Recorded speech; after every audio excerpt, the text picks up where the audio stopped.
نہیں کرے، خواہش نہیں کرے. خواہش اس چیز کی کرے گا کہ جو اس کے پاس نہیں. تو اگر کسی کے پاس کل کائنات کا اختیار ہے، اب وہ کس چیز کی خواہش کرے؟ بھائی دنیا کو تو طلاق دے دی، مولا نے دنیا کو طلاق دی، تو دنیا کی تو کوئی خواہش کریں گے نہیں. آخرت ہے ہی علی کی.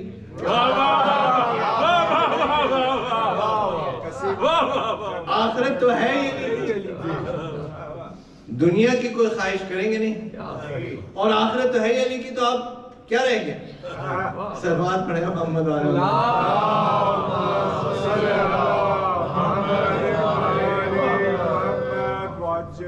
تو اب نہ تو دنیا کی کوئی خواہش ہوگی اور آخرت کی بھی کوئی خواہش نہیں ہوگی. آخرت بھی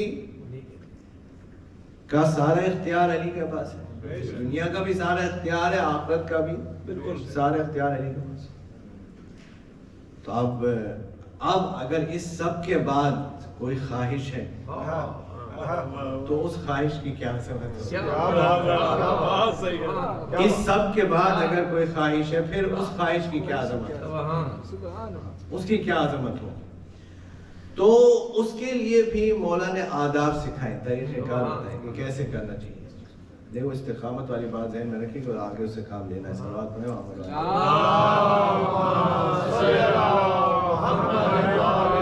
لیکن اس سلسلے میں مولا نے اس کے بھی آداب، اس کے بھی طریقہ کار کو واضح کیا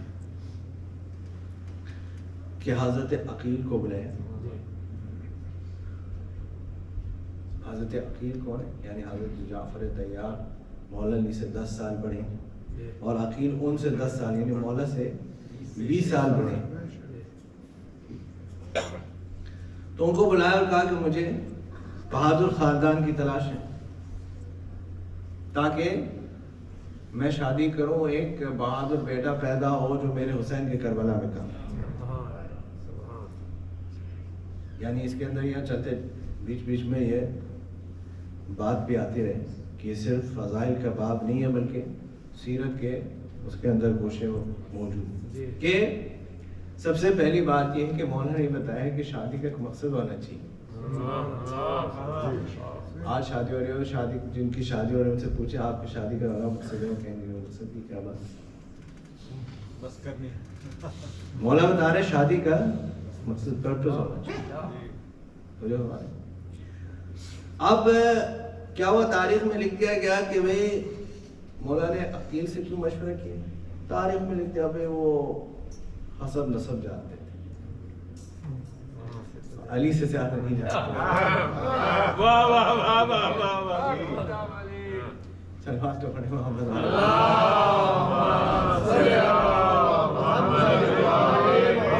علی سے زیادہ آپ کا بھی عقیدہ ہے نا، بولے سلوات پڑھیں محمد. عقیل جو کچھ بھی جانتے تھے علی سے زیادہ نہیں جانتے. لیکن یہاں یہ سیرت کا باب ہے. ہاں کہے بتایا کہ جب اتنا سیریس کام کرنا ہو تو مشورہ کرنا چاہیے. میں کر کے مجھے ضرورت نہیں ہے، میں کر کے بتا رہا ہوں کہ تمہیں تو ضرورت ہوگی. مجھے ضرورت نہیں ہے لیکن تمہیں ضرورت ہوگی. تو مشورہ سیریس کام کرنا ہو تو مشورہ کرنا چاہیے، اور مشورہ اس سے کرنا چاہیے جو خود جاننے والا ہو. یعنی مشورہ بھی کرنا ضروری ہے اور صحیح آدمی سے مشورہ کرنا ضروری ہے. بعض لوگ مشورہ کر سلوات پڑھے مشورہ بھی غلط ہو تو مشورہ بھی ضروری ہے، صحیح آدمی سے کرنا بھی ضروری ہے.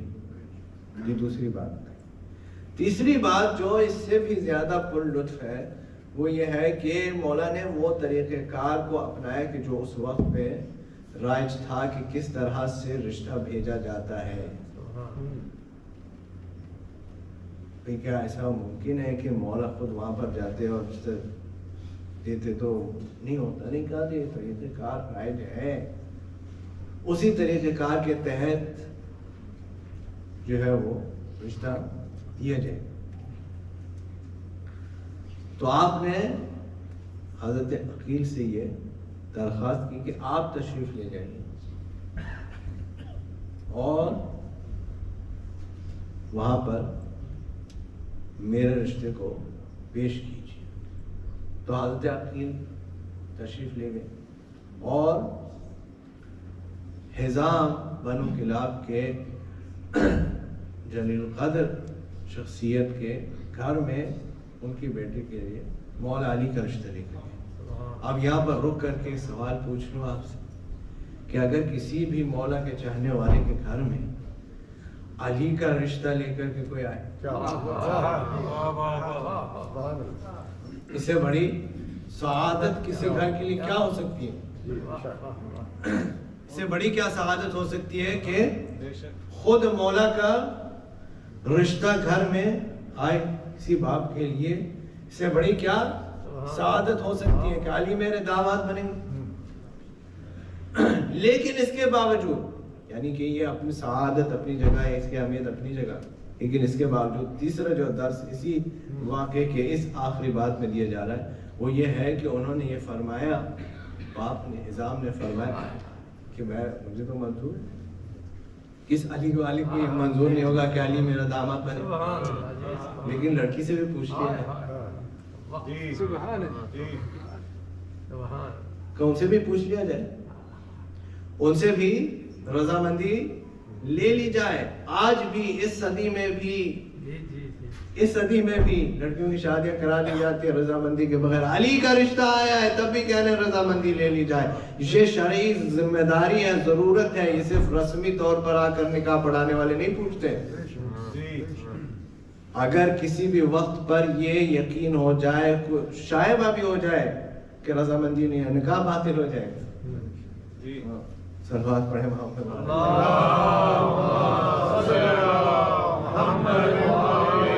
مولا علی کا رشتہ ہے، اس کے باوجود کہہ رہے ہیں کیوں؟ یہ شرعی ذمہ داری ہے کہ لڑکی کی رضامندی لی جائے نکاح سے پہلے. نکاح کے شرائط اس کے جواز کے لیے ضروری ہے، اس کے بغیر نہیں ہو سکتا. اب جب تو آپ کا نام تو فاطمہ ہے، تو ام البنین کہاں سے آئے؟ آپ کا نام فاطمہ بنت حزام. تو ام البنین کہاں سے آئے؟ اس سلسلے میں دو روایتیں ملتی ہیں، دونوں عرض کر دیتا ہوں. صلوات پڑھیں محمد.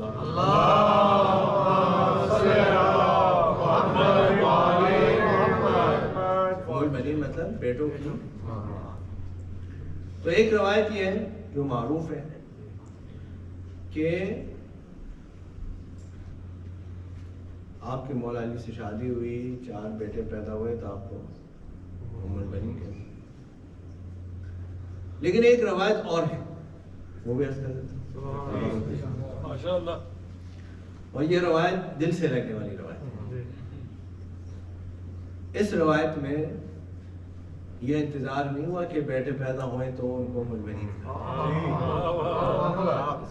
بلکہ اس روایت میں یہ ہے کہ انہوں نے خود فرمایا کہ اگر آپ مجھے، مولا سے فرمایا، آپ مجھے نام لے کر بلائیں گے تو حسنین کو ان کی ماں یاد آئیں گی،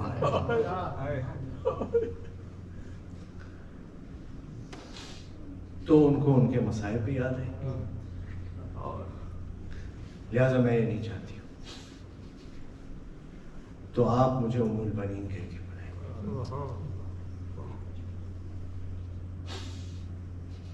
آپ مجھے ہاں جب تشریف لاتی ہیں گھر میں تو آ کر یہ کہتی ہیں. ظاہری بات ہے رشتے کے اعتبار سے جب امیر المومنین صاحب کی زوجہ بنیں گی تو رشتے کے اعتبار سے ماں ہے.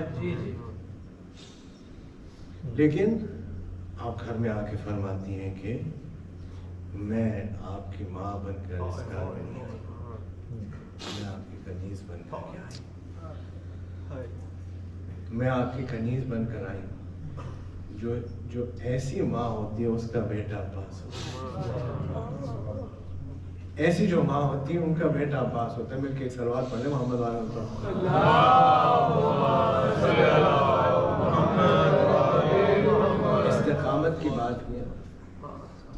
کہ جو ایمان لاتے ہیں اور اس کے بعد میں استقامت کا اظہار کرتے ہیں، جو عام ماں باپ کے گھر میں پیدا ہوتی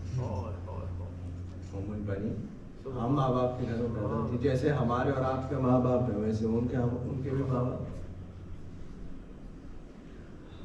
لیکن علی کے گھر میں آ کے انہوں نے بتایا کہ دیکھو کوئی یہ کہہ نہیں سکتا، کوئی اعتراض نہیں کر سکتا کہ یہ سیرت اور کردار ان کا ہے کہ جنہوں نے شیر زہرا پیا تھا، اور یہ ان کا ہے کہ جنہوں نے نہیں. یہ واضح کیا اور ثابت کیا اور بتایا کہ دیکھو اگر کوئی چاہتا ہے تو استقامت کا اظہار کر کے اس طرح سے اپنا نام تاریخ میں رقم کر سکتا ہے، اس طرح سے اپنا نام تاریخ میں رقم کر سکتا ہے. کہ آج بھی میں نجف میں رہتا تھا، جب پہنچا تو مجھے یاد ہے کہ ابھی بھی آپ لوگ جو زیارتوں پہ گئے ہوں گے وہ تائید کریں گے کہ کسی بھی بس میں جائیں، ٹیکسی میں جائیں، کہیں پر بھی 4 آدمی بیٹھے ہوں تو وہ کہتے ہیں ام البنین کے لیے فاتحہ.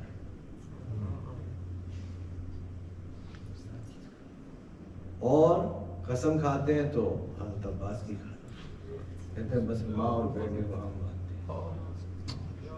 تاریخ میں رقم کر دیا، کہا کہ اس لیے کہ انہوں نے ایسے استقامت کا اظہار کیا، ایسے عام ماں باپ کے گھر میں پیدا ہونے والے نے ایسے استقامت کا اظہار کیا کہ جس کے کوئی ثانی نہیں ظاہر ہو سکتا، نہیں مل سکتا. کیوں؟ دیکھیں خدا نخواستہ، بس بات تمام کر دی میں نے، آنکھیں آشکار ہو گئی، اب تھوڑے سے مسائل پڑھ دیتا ہوں، بات تمام. دیکھیں خدا نخواستہ اگر کسی ماں کا جوان بیٹا مر جائے، خدا نہ کرے، ام البنین کے صدقے میں ہر جوان کو اللہ محفوظ رکھے. اگر خدا نخواستہ کسی ماں کا جوان بیٹا مر جائے تو اس کی کیا حالت ہوگی؟ آپ نے دیکھا ہوگا. خدا نخواستہ اگر کسی پہ یہ مصیبت آ جائے تو آپ نے دیکھا ہوگا کہ اس کے وہ ماں یہ کہہ رہی ہوتی ہے کاش کہ میں مر جاتی. اس کے بات نہیں کی جا رہی ہوتی ہے، اسے جو ہے وہ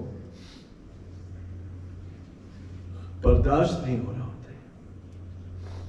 اور کسی کے 4 مر گئے وہ بیٹے، اور وہ بھی مہینوں کے بعد خبر ملے، اس کے بعد میں بھی وہ یہ کہ کیا کہہ تو لوٹا ہوا قافلہ مدینے کے باہر آ گیا. تو وہاں سجاد علیہ السلام نے حکم دیا کہ یہاں باہر قافلے کو روک دو. قافلے کو روک دیا گیا اور لوگوں کو خبر ہوئی کہ حسین کا لوٹا ہوا قافلہ آ گیا.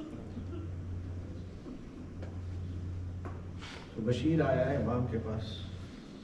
امام نے کہا کہ بشیر تمہارا باپ شاعر تھا، کہ تم بھی شاعر ہو؟ کہا مولا میں بھی شعر کہہ لیتا ہوں. کہا جا کر مدینے میں اعلان کر دو کہ حسین کا لوٹا ہوا قافلہ واپس آ گیا. امام نے بشیر کو علم دیا، وہ علم لے کر مدینے میں وارد ہوا اور کہنے لگا یا اہل یثرب لا مقام لکم، اے مدینے والو یہ مدینہ رہنے کی قابل جگہ نہ رہی. حسین کا قافلہ جو بھرا ہوا 28 رجب کو گیا تھا لوٹا ہوا واپس آیا. بشیر یہ کہتا ہے جب میں نے یہ اعلان کیا تو محلے بنی ہاشم سے ایک بچہ دوڑتا ہوا آیا اور اس بچے کے پیچھے ایک معظمہ چھڑی ٹیکتے ہوئے آ رہی تھی اور وہ بچہ یہ کہنے لگا کہ یہ تو میرے بابا کا علم ہے. یہ میرے بابا کا علم ہے جو میرے چچا حسین نے میرے بابا کو دیا. اور وہ بی بی یہ کہہ رہی تھی کہ بشیر کیا کہہ رہے ہو؟ یہ کیسے ہو سکتا ہے کہ حسین مارے گئے؟ بشیر یہ کیسے ہو سکتا ہے کہ حسین مارے گئے؟ ارے میرا عباس کہاں تھا؟ تو بشیر یہ کہتا ہے کہ میں نے ایک ایک کر کے کسی ماں کا ایک جوان مرچہ ایک ایک کر کے میں نے چاروں بیٹوں کی تعزیت ام البنین کو دی۔ تو وہ ہر تعزیت پہ کہتی تھی مجھے اپنے بیٹوں کے بارے میں نہیں، مجھے یہ بتاؤ کہ میرے حسین، مجھے یہ بتاؤ کہ میرا حسین کیسے، مجھے یہ بیان کرو کہ میرا حسین کس طرح سے جب قافلہ مدینہ میں وارد ہو گیا تو یہاں مدینے کے اندر صف ماتم حسین علیہ السلام کو بچھایا گیا، جس طرح سے شام میں بچھایا گیا تھا، کربلا میں بچھایا گیا تھا، مدینے کے اندر حسین کی اعضاء کو برپا کیا گیا گھروں کے اندر، مسجد کے اندر، اور اس طرح سے ام البنین سلام اللہ علیہا مرثیہ کہتی تھی، شعر کہتی تھی، اور بقیع میں آ کر کے اپنے بیٹوں کے قبروں کے نشان بناتی تھی اور نشان بنا کر کے مٹا دیتی تھی اور کہتی تھی کہ میں اپنے بیٹوں کے اوپر میں اپنے بیٹوں کے اوپر ماتم نہیں کر رہی، میں اپنے بیٹوں کے اوپر گریہ نہیں کر رہی ہوں، کہتی تھی اس لیے نہیں کر رہی ہوں کہ تمہاری ماں زندہ ہے، میں بس حسین کے اوپر گریہ کروں، میں بس حسین کے اوپر ماتم کروں گی اس لیے کہ حسین کی ماں میں بس حسین کے اوپر گریہ کروں گا، اور اس انداز سے آپ گریہ ازاری اور ماتم کرتے حتیٰ کہ جمادی الثانی 64 ہجری آ گیا، 64 ہجری میں کربلا ہوئی تھی، 64 ہجری یعنی 3 سال گزر جانے کہ آپ کے اوپر اسی مصیبت کا اور اسی غم کے طاری ہونے کی وجہ سے ضعیفی آ گئی اور آپ اس دنیا سے رخصت ہو گئی، اور اسی مقام پر اور اسی جگہ پر آپ کو دفن کر دیا گیا کہ جس جگہ پر آپ قبریں بنا کر اپنے بیٹوں کے اوپر ماتم کرتے ہیں، اسی جگہ پر آپ کو دفن کر دیا گیا اور وہ گریہ کیا گیا جہاں پر آپ اپنے بیٹوں کو حسین علیہ السلام کو اپنے بیٹوں کے نشان مٹا کر حسین علیہ السلام پر گریہ کرتی تھی، اور یقیناً بس یہ ایک جملہ اور عرض کروں گا، گریہ کر لیا آپ نے مجلس ہو گئی کہ جب اس دن کے اوپر ام البنین سلام اللہ علیہا کے تابوت کو اٹھایا گیا ہوگا اور اس میں معصوم امام علیہ السلام شریک ہوئے ہوں گے، تو یقیناً انہوں نے اپنی جدہ حضرت زہرا سلام اللہ علیہا کو یاد کیا، اس لیے کہ ام البنین سلام اللہ علیہا اس دنیا سے گئیں تو طبعی موت کے ذریعے سے، شہادت ظاہری بات ہے کہ جو کوئی بھی علی کی محبت میں دنیا سے جائے گا اسے شہید قرار دیا، لیکن طبعی موت، لیکن خدا نخواستہ کوئی جلتا ہوا دروازہ نہیں گرایا گیا تھا، کوئی پہلو نہیں شکستہ کیا گیا تھا، کسی نے کوڑا نہیں مارا تھا،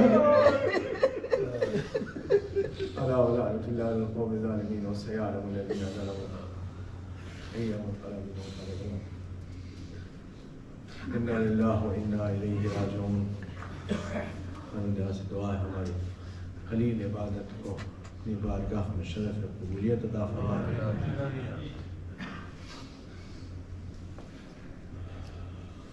مرحومین خاص کر کے جن کے سارے ثواب کے لیے مجلس کا انعقاد کیا گیا ہے، خدا کریم ان کے درجات کو معصومین علیہ السلام کے ساتھ ملحق فرمائے، اور لوائحین کو صبر جمیل مرحمت فرمائے،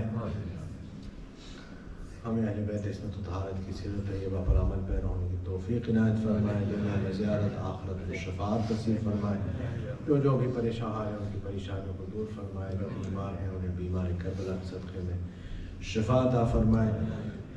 جو بھی اس فرش مجلس پر حوائج شاہیہ لے کر آیا خدا نے کریم حاجات کو پورا فرمائے. ہمارے آخر مولا کو ان سے راضی و خوشنود فرمائے, ان کے ظہور میں تعجیل فرمائے, ہمیں ان کے آوان انصار میں سے ہونے کی سعادت نصیب فرمائے. ربنا تقبل منا انك انت السميع العليم بحق محمد وآله الطيبين الطاهرين المعصومين.